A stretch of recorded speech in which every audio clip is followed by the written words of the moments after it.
WhatsApp recently unveiled new features that allow users to send pictures, videos, and more. I'm Alexa Chettarelli, and coming up on WVU News, I'll tell you how these features are helping international students better connect to their families. I'm CJ Harvey, and straight ahead on WVU News, I'll tell you why the city of Morgantown has increased their paving budget by more than 5 times in the last 2 years. I'm Casey Gentile, and coming up next, I'll tell you how Trump's revised executive orders affecting international students here at West Virginia University. Our Emmy Award-winning WVU News starts now.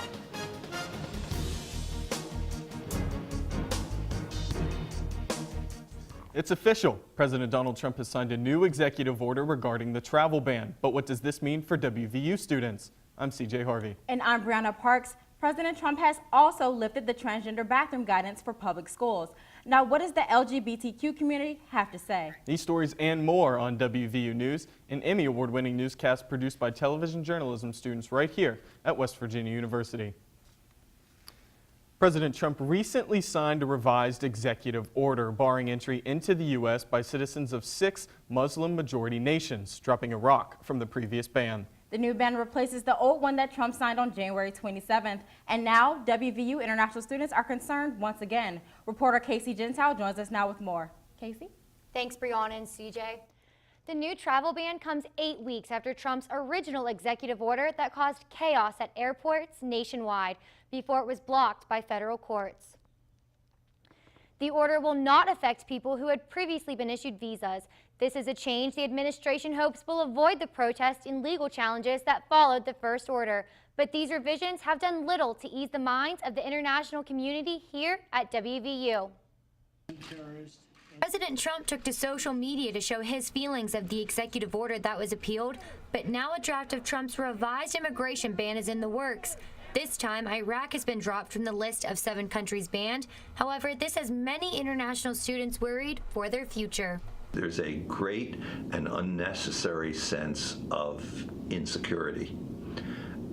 These people, for instance, at the medical school, are doing great service, not just to the country, but to West Virginia. Trump's travel ban do-over has many immigration lawyers on high alert. No one knows if his second attempt at banning Muslims from America will be appealed by the courts. In any case, some WVU law students' decision to study immigration law is personal. I've always had kind of a soft spot for immigration and for these people, just because I know how hard it is to actually go through the process and to get over here. And again, living in California, in Southern California, we're really close to the border, so a lot of the people migrate in. The Wall Street Journal is reporting that the current draft of the revised order excludes those citizens with green cards. The new executive order, which took effect March 16th, affects nearly 25,000 international students studying in the U.S. The ban prevents these students from traveling freely from their home countries to America. WVU has 114 students from the banned Muslim countries. Brianna, back to you. Thanks for that report, Casey. With so many international students unable to return home, some are coming together to have their voices heard. Members of the Muslim Students Association held a panel event recently in order to voice their concerns about what's happening throughout the world. One of the speakers was Rahim Osman, a member of the Muslim Public Affairs Council that works to foster the Muslim American identity and represent them to government agencies and media outlets. During this event, she was able to learn about the concerns of the students. In 2015, she was also able to sit and talk about her concerns with former President Barack Obama and hopes one day to do the same with President Donald Trump. And with many international students unable to return home to see their friends and family, it's easy to become homesick. And with the executive order halting some people from traveling freely to the U.S., many citizens are having to contact their families using long-distance calls and texts. But that can add up very quickly. Alexa Chettarelli joins us now from Social Square to tell us how anyone can text home for free. Alexa? Keeping in touch with loved ones overseas can be costly, but a new app can keep you connected for free. That's right, you can exchange unlimited texts, photos, and videos for no charge. And for international students, this service is a lifesaver. 36% of smartphone owners report using messaging apps like WhatsApp. WhatsApp is an application designed to make smartphone messaging easier. The Facebook-owned app uses the internet to send free text messages. So it's no question in my mind that using WhatsApp, using Facebook, using social media to stay in touch with people that are back home, whether back home is Fairmont, West Virginia, or back home is, the Middle East. They're both incredibly important. I have friends that live in like Sudan, or my parents that live in Abu Dhabi, or family in like Syria, or like friends in England or Poland or France. We can all talk to each other regardless of where we are. Following the immigration ban, more and more people are relying on social networking as a means of communication. Without WhatsApp, international callers are looking at a starting rate of $1.99 per minute, text messages starting at 50 cents per text. WhatsApp recently unveiled new features that you can see here that allow users to send pictures, videos, and more. But will these features help international students better connect to their families? It's really nice that you can like send really long videos and a lot of pictures over WhatsApp. So like any wedding or any events or any graduation ceremonies, you can just send the pictures like directly. Whether or not you are an international student or just someone who is traveling outside the country and wants to stay connected, WhatsApp is a free alternative to paying for text messages. More than 1 billion people are using WhatsApp in order to communicate with friends and family. To learn more about WhatsApp's new features, you can follow the link at the bottom of your screen. Thank you, Alexa, for that report. Trump revokes the transgender bathroom order, saying the move corrects a legal overreach by the Obama administration that he says is best left for the states to decide. And transgender rights advocates are vowing to overcome what they call a major setback. Allison Kaiser joins us now from Studio B at the Media Innovation Center to tell us more. Allison? Thanks, Brianna. West Virginia leads the nation with the number of teenagers who identify as transgender. The report, published in an article by the New York Times, says 1 in every 100 teenagers aged 13 to 17 has come out as transgender in the Mountain State. And now those teens are facing a threat to one of their basic human needs, using the restroom. On February 22nd, in a 2-page letter addressed to public schools, President Donald Trump withdrew Obama-era federal guidance that advised schools to let transgender students use bathrooms that match their gender identity. If you have a commitment to educating all children, you have to have a commitment to schools that are able to educate all children. And so if you set up the conditions for violence, hostility, and bias in your schools, you are doing an entire community, state, and nation a disservice. Instead of giving transgender kids federal protections, Trump wants the decision to be left up to the states and local school districts. Experts like David Freisen say that this is a huge setback for transgender students. A person in junior high school or high school, they're just really trying to get through the day. And so then to add on this extra level where there's scrutiny in terms of where they would use the bathroom is unfortunate, unnecessary, and it really is a step back.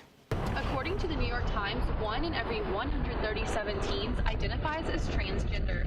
Studies show that without support, these students are more likely to experience depression, engage in risky behaviors, or commit suicide. Now that Trump has left the decision up to the states, there is no clear information for what West Virginia public schools plan to do about bathroom rights for transgender students. There are about 150,000 transgender teenagers in America.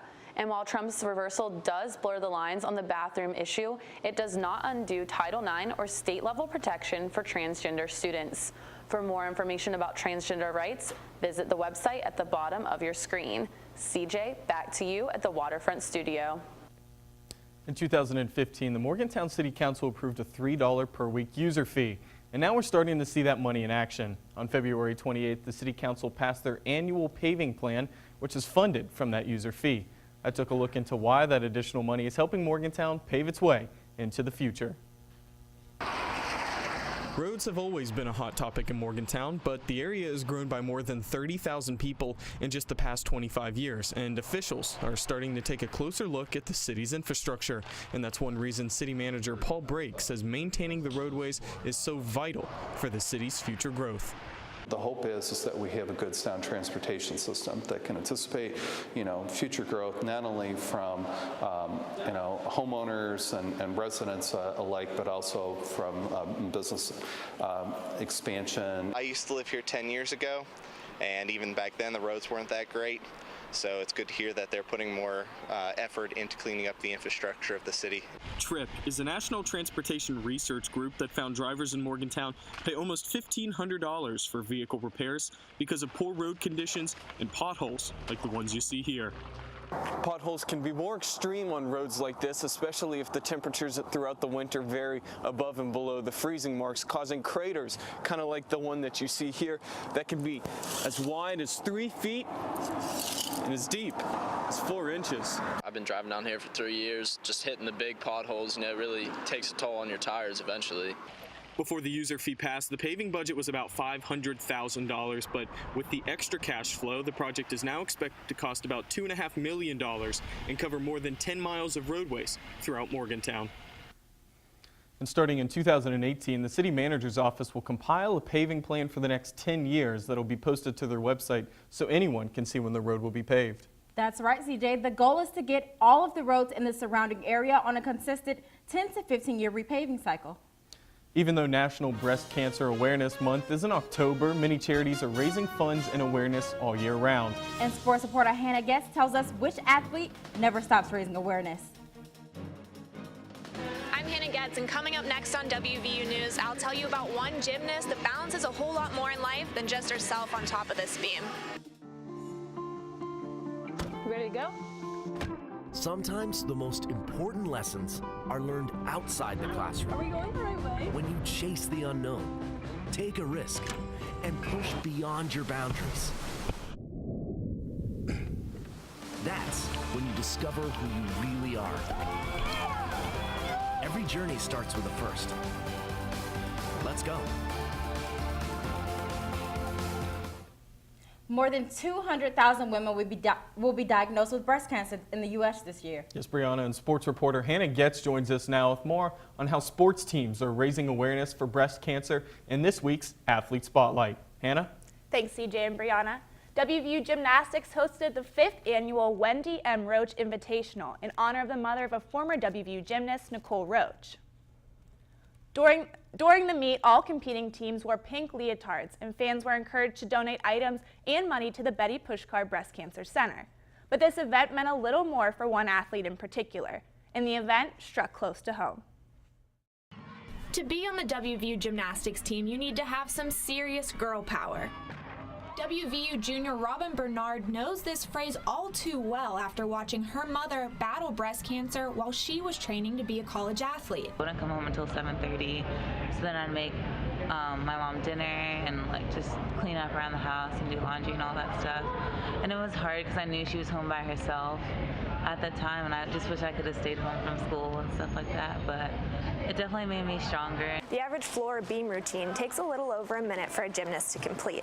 But in that amount of time, one woman in the world will have already died from breast cancer.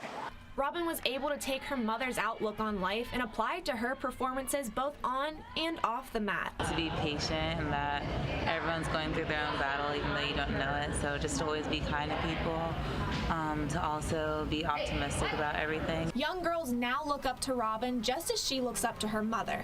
She never knew that life would give her this opportunity to inspire others, but she does have a message for anyone going through a hard time. That's what's making you different, and that's what's going to make you better, and it's all going to pay off in the long run. You're learning really important life skills. It's easy to see that Robin's journey has not hurt her as an athlete. This young gymnast is a powerhouse all around. Robin's mother is still in remission and is doing very well. She told me that the encounter with cancer has led her to want to pursue a career as a physician's assistant. Brianna and CJ, back to you. Thanks, Hannah. We wish the Bernard family and the rest of the gymnastics team well. And that's going to do it for this week's edition of WVU News. You can visit us online on our website. You can also catch our shows on YouTube and follow us and our reporters on Twitter. I'm Brianna Parks. And I'm CJ Harvey. Thanks for watching. We'll see you next time.